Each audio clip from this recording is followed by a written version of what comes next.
नमस्कार साथियों, मेरा नाम है अमृता और मैं आप लोगों के लिए यहाँ पर एक स्पेशल वीडियो लेकर के आई हूँ। आज सुबह उठते ही एक बहुत ही अच्छी खुशखबरी हमें मिली है और वो खुशखबरी ये है कि जो सुनीता विलियम्स हैं, वो धरती पर आ चुकी हैं। और साथ में ही अगर भारतीय समय अनुसार हम बात करते हैं, तो सुबह 3:27 पर वो सुरक्षित उतर चुकी हैं। इस बारे में हमारे प्रधानमंत्री नरेंद्र मोदी जी ने भी एक्स किया है, जिसको हम पहले ट्वीट कहते थे। और इससे पहले भी अगर आप देखें तो उन्होंने इससे पहले भी सुनीता विलियम्स को भारत आने के लिए आमंत्रित किया है और उन्हें विश्व की बेटी, भारत की बेटी और अंतरिक्ष परी की भी उपाधि यहाँ पर दी है। और इसी के साथ आज उन्होंने यहाँ पर एक बार फिर से एक्स किया है, यानी ट्वीट किया है और कहा है, वेलकम क्रू 9, आप सभी का धरती पर स्वागत है और आप सभी को हमने बहुत याद किया। आपके साहस और भावना की हम अगर बात करें तो उसकी यह परीक्षा है। तो चलिए इसी के साथ आगे हम यहाँ पर बढ़ते हैं। तो थोड़ी बेसिक जानकारी मैं आप लोगों को यहाँ पर दे देती हूँ कि आप सभी को पता है कि सुनीता विलियम्स और बैरी विल्मोर 5 जून 2024 में बोइंग स्टार लाइन पर सवार होकर के अंतरिक्ष स्टेशन पहुंचे थे और फिर वहां पर यह भी देखा गया कि यह इनकी इस तरह की पहली उड़ान थी जहां पर यह देखना था कि जो नया क्रू कैप्सूल बनाया गया है वह सही तरीके से काम करता है या नहीं करता है। ये जो जर्नी होने वाली थी यह सिर्फ 8 दिनों की होने वाली थी, लेकिन वहां पर तकनीकी खराबी की वजह से उनको 8 दिनों की जगह 9 महीने तक वहीं पर ही रहना पड़ा। तो यहाँ पर आप देख सकते हैं कि जो उनका कैप्सूल है वो खराब हो गया था, जिसको हम सभी कहते हैं बोइंग वाहन, वो उनका खराब हो गया था और अब इनके रेस्क्यू का काम पिछले कुछ दिनों से चल रहा था। साथ में ही मैं आपको बता देती हूँ कि जब ये यात्री जून 2024 में स्टार लाइनर स्पेसक्राफ्ट के जरिए इंटरनेशनल स्पेस स्टेशन में पहुंचे थे, उसको बोइंग ने यहाँ पर बनाया था, वहां पर खराबी आ गई थी। खराबी होने के बाद क्या हुआ कि जो स्टार लाइन होता है वहां पे 5 थ्रस्ट होते हैं, वो बंद हो गए थे। अंतरिक्ष में वैक्यूम होता है, तो इस टाइम पर जो थ्रस्ट होते हैं वो किसी भी विमान को दिशा देने का काम करते हैं। तो ये 5 तरह के जो थ्रस्ट थे वो खराब हो गए। इसके साथ ही यान में जो हीलियम गैस होता है वो भी यहाँ पर खत्म हो गया था और आने वाले समय में बार बार आप देखेंगे कि इस तरह की तकनीकी खराबी वहां पर बार बार हो रही थी। ठीक है, अब आगे बढ़ते हैं। आगे यहाँ पर आपको यह समझना पड़ेगा कि जब रेस्क्यू की हम बात करते हैं तो एलन मस्क के स्वामित्व में बनने वाली जो स्पेस एक्स की ड्रैगन 10 है, ये इनको रेस्क्यू करने के लिए यहाँ पर गई थी और यह 18 तारीख को यहाँ पर इन्होंने इसका रेस्क्यू किया था। एक चीज और ध्यान दीजिएगा कि यहाँ पे सिर्फ 2 ही साइंटिस्ट नहीं है, सुनीता विलियम्स और बैरी विल्मोर के साथ यहाँ पर 2 और साइंटिस्ट हैं जिनका नाम है निक हैग और एलेक्सांद्र गोरबुनोव। और इनको मंगलवार 18 मार्च 2025 को स्पेस एक्स कैप्सूल पर सवार होकर के पृथ्वी पर वापस लाया गया। और इनकी जो लैंडिंग है वो कहां पर हुई? आज हुई, 19 तारीख को हुई, सुबह 3:27 पर। और कहां पर हुई? तो यहाँ पर फ्लोरिडा कोस्ट में हुई। तो फ्लोरिडा का जो कोस्ट है, जो तटीय प्रदेश है, वहां पर इसको निकाला गया। और आसानी से अगर आप यहाँ पर देखें तो इस टाइम पे इनका यहाँ पर रेस्क्यू कर दिया गया है। रेस्क्यू जब कभी भी यहाँ पर किया जाता है तो उस टाइम पर ये चलने की दिशा में नहीं होते, तो उस टाइम पर इनको स्ट्रक्चर में लेटा करके ले जाया जाता है। तो इस तरह की तस्वीरें सोशल मीडिया में बहुत ज़्यादा वायरल भी हो रही हैं, आप देख सकते हो। और एक और इम्पॉर्टेंट बात जो परीक्षा के दृष्टिकोण से इम्पॉर्टेंट है वह ये है कि सुनीता विलियम्स अब तक 9 बार स्पेस वॉक कर चुकी है और इस दौरान उन्होंने 62 आवर्स 6 मिनट का स्पेस वॉक किया है, जो कि अपने आप में सबसे ज्यादा है। और इस तरीके से अगर हम देखें तो सुनीता विलियम्स एक यात्रा में तीसरी सबसे ज्यादा दिन तक अंतरिक्ष में रहने वाली, अंतरिक्ष में बिताने वाली महिला वैज्ञानिक हो गई है। और यहाँ पे अंतरिक्ष से तात्पर्य है इंटरनेशनल स्पेस स्टेशन। आगे हम यहाँ पर बात करेंगे कि जब हम 19 मार्च 2025 यानी आज के बारे में बात कर रहे हैं, तो जब से ये गई थी तब से लेके आज तक यह यहाँ पर 286 डेज बिता चुकी हैं। और इसके साथ ही यह यात्रा में तीसरी सबसे ज्यादा दिन तक स्पेस स्टेशन में बिताने वाली पहली महिला वैज्ञानिक यहाँ पर हो गई है। तो ये भी आपके एग्जाम के हिसाब से यहाँ पर इम्पोर्टेंट है। साथ में ही मैं आपको बता देती हूँ कि सबसे पहले पायदान पर 238 दिनों तक क्रिस्टीना और 289 दिनों तक पिग्गी विट्सन दूसरे पायदान पर यहाँ पर आते हैं, जबकि एक बार से ज्यादा 371 दिन अंतरिक्ष यात्री फ्रैंक रूबियो ने बिताए हैं और कुल मिला के सबसे ज्यादा दिन बिताने का रिकॉर्ड 675 डेज का पिग्गी विट्सन को जाता है। साथ में ही अंतरिक्ष में स्पेस वॉक का रिकॉर्ड सुशान हेलम्स और जेम्स वोस हैं उनके पास है, और इन दोनों ने एक बार में लगभग 8 घंटे 56 मिनट तक स्पेस वॉक किया है। तो ये जो स्लाइड्स है ये एग्जाम के दृष्टिकोण से यहाँ पर इंपॉर्टेंट है। अब हम यहाँ पर आते हैं मेन बात पर कि जब अंतरिक्ष में समय यह बिताते हैं अंतरिक्ष यात्री तो इनके स्वास्थ्य पर किस तरह का प्रभाव पड़ता है। तो देखिए, रिसर्च करने के लिए जा रहे हैं, अच्छी बात है, लेकिन स्वास्थ्य पर इसका बहुत ही नकारात्मक प्रभाव भी पड़ता है। सबसे पहले बात हमें पता है कि जो अंतरिक्ष विकिरण है, जो यहाँ पर स्पेस रेडिएशन है, वो सभी हमारे शरीर में बहुत ही नकारात्मक प्रभाव डालती है, जिसमें सबसे इम्पोर्टेंट यह है कि यह कैंसर का जोखिम बहुत ज्यादा बढ़ा देती है।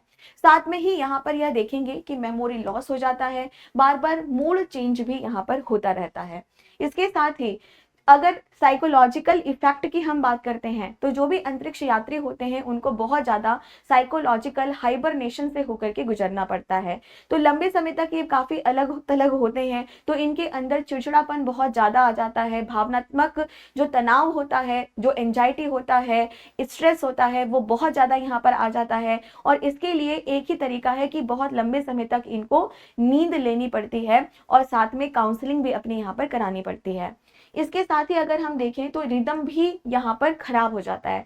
तो अगर हम बात करेंगे ISS यानी इंटरनेशनल स्पेस स्टेशन के बारे में, तो वहां पर प्रत्येक दिन 16 बार सूर्य का उदय देखने के लिए मिलता है और 16 बार सूर्यास्त देखने के लिए मिलता है। तो इसकी वजह से जो हमारे बॉडी का जो चक्र है, जो साइकिल है, वह बिगड़ जाता है। नींद चक्र यहाँ पर बाधित हो जाती है, जिससे हमेशा फैटिक यानी कि हमेशा थकावट महसूस होने लग जाता है। साथ में ही यह भी यहाँ पर ध्यान दीजिएगा कि इसका जो सबसे बुरा असर पड़ता है वो आंखों के ऊपर पड़ता है। तो क्या होगा कि जब स्पेस में हम रहते हैं तो जो रक्त होता है वह रक्त नलिकाओं में जमना शुरू होता है। खास तौर से अगर आप कॉर्निया के बारे में बात करते हो तो कॉर्निया के पीछे इस तरह का रक्त यहाँ पर जमना शुरू हो जाता है, जो आगे जाकर के ऑप्टिक डिस्क एडिमा बना देता है और जो ऑप्टिक नर्व होती है उसको यहाँ पर सूजन पैदा कर देगा या फिर उसको ब्लॉक कर देता है। तो इसी को हम सभी क्या कहते हैं, SANS कहते हैं, यानी space flight associated neuro ocular syndrome, इसको यहाँ पर कहा जाता है। तो एग्जाम के दृष्टिकोण से यह भी यहाँ पर इंपॉर्टेंट है। आगे यहाँ पर बढ़ते हैं। इसके अलावा मांसपेशी और कंकाल में भी परिवर्तन देखने के लिए मिलता है कि जो बोन डेंसिटी है वह कम हो जाती है और यहाँ पर आप देखोगे कि हर महीने लगभग 1 से 2% तक बोन डेंसिटी, बोन मास कम होती हुई हमें दिखाई देती है। अगर 6 महीने से 9 महीने तक कोई भी व्यक्ति अंतरिक्ष में रह रहा है तो जब वह यात्रा करके वापस पहुंचता है तो लगभग 30% तक बोन डेंसिटी कम हो सकती है और मसल्स कमजोर होकर के मसल्स डेंसिटी भी यहाँ पर लगभग 30% तक कम हो सकती है। मांसपेशी यहाँ पर काफी वीक हो जाती है। जब कभी भी अंतरिक्ष यात्री वापस आते हैं तो वो अपने पैरों पर चल नहीं पाते हैं, बहुत लंबा समय लगता है उनको यहाँ पर चलने के लिए, क्योंकि अंतरिक्ष में माइक्रो ग्रेविटी है, ग्रेविटी ना के बराबर है, तो वहां पर चलने फिरने में बहुत ज्यादा दिक्कत होती है। और जो अगर हम नर्व्स के बारे में बात करें, जो पैर की है, पीठ की है, गर्दन की है, जो कहीं ना कहीं आपकी पूरी बॉडी को संचालित करती है, वो भी काफी वीक हो जाती है। इसके साथ ही हम सभी यहाँ पर बात करेंगे हृदय के बारे में।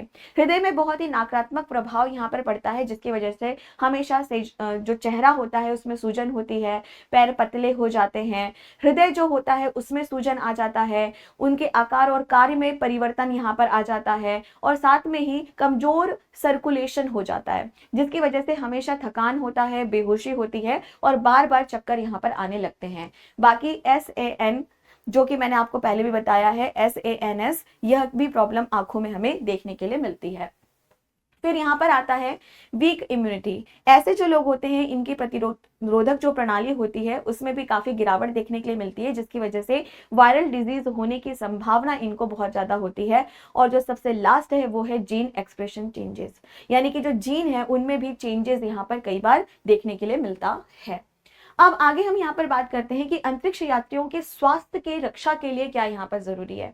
तो सबसे पहले जो भी अंतरिक्ष यात्री यहाँ पर अंतरिक्ष में जाते हैं, सबसे पहले उनका मनोवैज्ञानिक प्रशिक्षण किया जाता है और इसके लिए लगभग इनको 300 घंटों से भी ज्यादा यहाँ पर प्रशिक्षण दिया जाता है।